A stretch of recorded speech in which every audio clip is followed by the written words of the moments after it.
Kerala prime ടിവിയുടെ പ്രേക്ഷകർക്ക് നമസ്കാരം. കേരള പോലീസിന്റെ കിരീടത്തിൽ ഒരു പൊൻതൂവൽ കൂടി ചാർത്തപ്പെടുകയാണ്.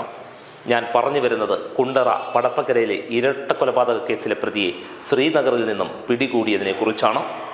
ഒരു പ്രതിയെ പിടികൂടുന്നത് ഇന്ന് ഇത്ര വലിയ കാര്യമാണോ എന്ന് ചോദിച്ചാൽ ഈ പ്രതിയിലേക്കെത്താൻ പോലീസിന് ഏറെ പ്രയാസങ്ങളായിരുന്നു. ഒരുപാട് പ്രതിസന്ധികളും നേരിട്ടാണ് പോലീസ് ശ്രീനഗറിൽ നിന്നും പ്രതിയെ പിടികൂടുന്നത്. 2024 ഓഗസ്റ്റ് 16 നാടിനെ നടുക്കിയ പടപ്പക്കര ഇരട്ട കൊലപാതകം നടന്നത്. പ്രതിയായ അഖില് തന്റെ അമ്മ പുഷ്പലതയെയും മുത്തശ്ശൻ ആന്റണിയെയും തലക്കടിച്ച് കൊലപ്പെടുത്തിയതായിരുന്നു കേസ്. പൂർണ്ണമായും മയക്കുമരുന്നിന് അടിമയായ മകൻ നിരന്തരം വീട്ടിൽ വഴക്കുണ്ടാക്കുന്നത് പതിവായിരുന്നു. പ്രതിയായ അഖില് 1 ലക്ഷം രൂപ ആവശ്യപ്പെട്ട് നിരന്തരം വീട്ടിൽ വഴക്കായിരുന്നു. ഇതേ തുടർന്ന് 2 വീടുള്ള കുടുംബം ഒരു വീട് വിൽക്കാൻ തീരുമാനിക്കുന്നു. അതിനായി 50,000 രൂപ അഡ്വാൻസും വാങ്ങി. ഉദ്ദേശിച്ച ദിവസം പണം കിട്ടാതെ വന്നോടെ മകൻ അഖിൽ അമ്മയെയും മുത്തശ്ശനെയും കൊല്ലാൻ തീരുമാനിക്കുന്നു. ഓഗസ്റ്റ് 16 അമ്മ പുഷ്പലത ജോലിക്ക് പോവുകയും തുടർന്ന് 2 മണിക്ക് ശേഷം മുത്തശ്ശൻ ആന്റണിയെ ചുറ്റിക കൊണ്ട് പ്രതിയായ അഖിൽ അടിച്ചു വീഴ്ത്തി. തുടർന്ന് ജോലിക്ക് പോയ അമ്മയെ ഫോണിൽ വിളിച്ച് വീട്ടിലേക്ക് വരുത്തി. വീട്ടിലെത്തിയ അമ്മയെ വലിച്ച് അകത്തേക്കിട്ട് അഖില് ചുറ്റിക കൊണ്ട് അമ്മയുടെയും തലക്കടിച്ചു. എന്നാൽ മരണം സംഭവിച്ചില്ല എന്ന് മനസ്സിലാക്കിയ അഖിൽ ഉളി കൊണ്ട് അമ്മയുടെ തലയിലേക്ക് ആഴത്തിൽ മുറിവേൽപ്പിച്ചു. എന്നിട്ടും അമ്മ മരിച്ചില്ലെന്ന് മനസ്സിലാക്കി മകൻ തലകണ ഉപയോഗിച്ച് അമ്മയെ ശ്വാസം മുട്ടിച്ചു കൊന്നു. ഈ സംഭവങ്ങൾ നടക്കുന്നത് ഏകദേശം ഉച്ചയ്ക്ക് 2 മണിക്കും വൈകിട്ട് 3 മണിക്കും ഇടയിലായിരുന്നു. ഇതിനുശേഷം വൈകിട്ട് 6 മണിയോടെയാണ് പ്രതി നാട് വിടുന്നത്. അമ്മയുടെ മൊബൈൽ ഫോണും എടുത്ത് നാട് വിടാൻ തീരുമാനിച്ച പ്രതി കൊട്ടിയത്തെ ഒരു മൊബൈൽ ഷോപ്പിൽ ആ മൊബൈൽ വിൽക്കുന്നു. അവിടെ നിന്ന് ലഭിച്ച കാശുമായി തിരുവനന്തപുരത്തേക്കും അവിടെ നിന്ന് ഡൽഹി വഴി ഉത്തരേന്ത്യൻ സംസ്ഥാനങ്ങളിലേക്ക് കടന്നുകളഞ്ഞു. അന്യസംസ്ഥാനത്ത് പഠിക്കുകയായിരുന്ന പുഷ്പലതയുടെ മകൾ രാത്രി വിളിച്ചപ്പോൾ അമ്മയുടെ മൊബൈൽ സ്വിച്ച് ഓഫ്. 17-ാം തീയതി രാവിലെ വിളിക്കുമ്പോഴും സ്വിച്ച് ഓഫ്. ഇതിനെ തുടർന്ന് മകൾ മറ്റൊരു ബന്ധുവിനെ വിവരമറിയിച്ചു. ആ ബന്ധു വന്ന് വീടിനുള്ളിൽ നോക്കിയപ്പോഴാണ് രക്തത്തിൽ കുളിച്ചു കിടക്കുന്ന പുഷ്പലതയെയും മുത്തശ്ശൻ ആന്റണിയെയും കാണുന്നത്. തുടർന്ന് കുണ്ടറ പോലീസിൽ വിവരമറിയിച്ചു.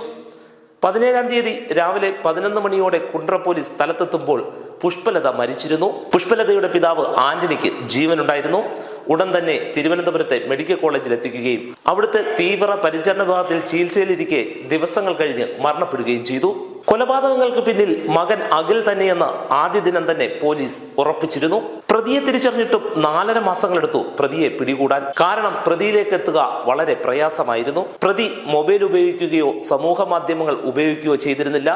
കൂടാതെ സുഹൃത്തുക്കളെയോ ബന്ധുക്കളെയോ ബന്ധപ്പെട്ടതുമില്ല. ഇത് വലിയ തരത്തിലുള്ള പ്രതിസന്ധിയാണ് പോലീസിനുണ്ടാക്കിയത്. ഇതിനിടയിൽ ഡൽഹിയിൽ വെച്ച് അമ്മയുടെ ATM കാർഡ് ഉപയോഗിച്ച് 2,000 രൂപ പിൻവലിച്ചെന്ന് പോലീസ് മനസ്സിലാക്കി. ഇതോടെ അന്വേഷണം ഡൽഹിയിലേക്ക് വ്യാപിപ്പിച്ചു. എന്നാൽ അവിടെ നിന്നും പ്രതിയെ കണ്ടെത്താൻ സാധിച്ചില്ല. ഇതിനിടയിൽ മണാലിയിൽ വെച്ച് പ്രതിയെ കണ്ടതായുള്ള വിവരം കുണ്ടറ പോലീസിന് ലഭിക്കുന്നു. പോലീസ് സംഘം മണാലിയിലേക്ക് പുറപ്പെട്ടു. അവിടെ പരിശോധനകൾ നടത്തിയെങ്കിലും പ്രതി അവിടെ നിന്നും കടന്നു കളഞ്ഞിരുന്നു. ഡൽഹി, മണാലി പോലുള്ള സ്ഥലങ്ങളിൽ ഹോട്ടലുകളിൽ ജോലി ചെയ്യുകയായിരുന്നു പ്രതി. ഒരു സ്ഥലത്ത് 2 ആഴ്ച കൂടുതൽ നിൽക്കില്ല. ജോലി ചെയ്ത് കിട്ടുന്ന പൈസയുമായി അടുത്ത സ്ഥലത്തേക്ക് കടന്നു കളയും. ഇങ്ങനെയാണ് പ്രതി കാശ്മീരിലെ ശ്രീനഗറിലെത്തുന്നത്. ശ്രീനഗറിൽ ഒരു വീട്ടിൽ ജോലി ചെയ്തു വരികയായിരുന്നു. താൻ അനാഥനാണെന്ന് തെറ്റിദ്ധരിപ്പിച്ചാണ് ആ വീട്ടിൽ ജോലി നേടിയത്. ഉത്തരേന്ത്യൻ സംസ്ഥാനങ്ങളിൽ ഇതിനു മുമ്പും പ്രതി സഞ്ചരിച്ചിട്ടുണ്ട്. അതിനും ഒരു കാരണമുണ്ട്. ഇതിനു മുമ്പും അമ്മയെ കൊലപ്പെടുത്താൻ ശ്രമിച്ച് നാട് വിട്ട ആളാണ് പ്രതി. അന്ന് സഞ്ചരിച്ച വഴികളിൽ കൂടി തന്നെയാണ് പ്രതി ഇപ്പോഴും സഞ്ചരിച്ചത്. ഇതിനിടയിൽ കുണ്ടറ പോലീസ് ഇറക്കിയ ലുക്കൌട്ട് നോട്ടീസാണ് പ്രതിയെ കണ്ടെത്താൻ സഹായിച്ചത്. കേരളത്തിലെ നിരവധി പോലീസുകാരാണ് ഈ ലുക്കൌട്ട് നോട്ടീസ് തങ്ങളുടെ ഫേസ്ബുക്കും വാട്സപ്പും വഴി പ്രചരിപ്പിച്ചത്. അത്തരത്തിൽ ഹരിപ്പാട് പോലീസ് സ്റ്റേഷനിലെ CPO നിഷാദും തന്റെ വാട്സപ്പ് ഗ്രൂപ്പ് വഴി ഈ ലുക്കൌട്ട് നോട്ടീസ് പ്രചരിപ്പിച്ചിരുന്നു. ആ ഗ്രൂപ്പിലെ തന്റെ സുഹൃത്ത് ശ്രീനഗറിൽ ജോലി ചെയ്യുന്ന മലയാളിയാണ് പ്രതിയെ തിരിച്ചറിഞ്ഞത്. ഉടൻ തന്നെ ആ യുവാവ് നിഷാദിനെ വിവരമറിയിച്ചു. നിഷാദ് മുഖേനയാണ് പ്രതി ശ്രീനഗറിലുള്ള വിവരം കുണ്ടറ പോലീസ് അറിയുന്നത്. ശ്രീനഗറിലുള്ളത് പ്രതിയായ അഖിൽ തന്നെയാണെന്ന് ഉറപ്പുവരുത്തിയ ശേഷം Kundara CI V അനിൽകുമാറും CPO അനീഷും Harippad നിന്നുള്ള CPO നിഷാദും കൂടി കാശ്മീരിലേക്ക് പുറപ്പെട്ടു.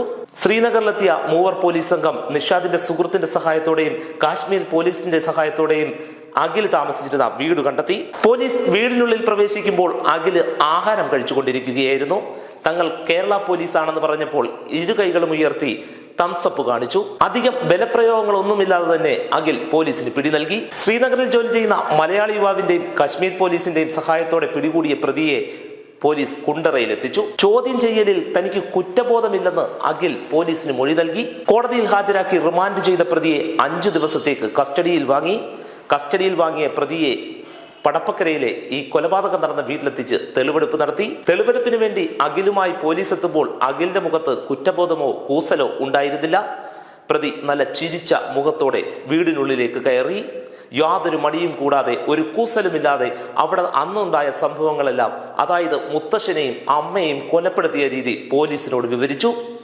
തുടർന്ന് അമ്മയുടെ മൊബൈൽ സിമ്മും അഖിലിന്റെ മൊബൈൽ സിമ്മും ഒളിപ്പിച്ച സ്ഥലത്ത് നിന്നും കണ്ടെത്തി പോലീസിന് നൽകി.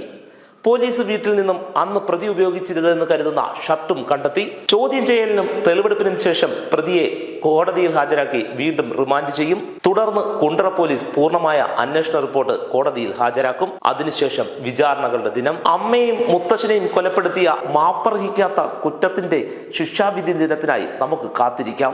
നാളെയുടെ പ്രഭാതങ്ങളിൽ പുതിയ അഖിലുമാരുണ്ടാകാതിരിക്കട്ടെ എന്ന് പ്രതീക്ഷിക്കാം.